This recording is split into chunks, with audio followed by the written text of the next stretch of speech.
regular PAP smear and see their gynecologist on an annual basis. PAP smears is our method to screen for cervical cancer.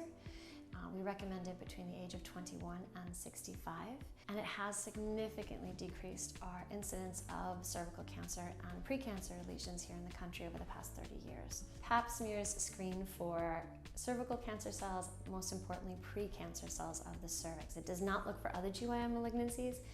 It looks for any abnormal cells and also looks for the HPV virus that causes the abnormal cells on the cervix. LSIL and HSIL are abbreviations that pretty much talk about low-grade abnormal cells versus high-grade abnormal cells.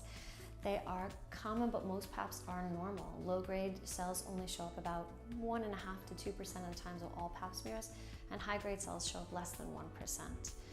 Low-grade cells, I tell people, are not precancerous. Low-grade cells are quite common, and 60% of low-grade cells will go on their own with no treatment whatsoever.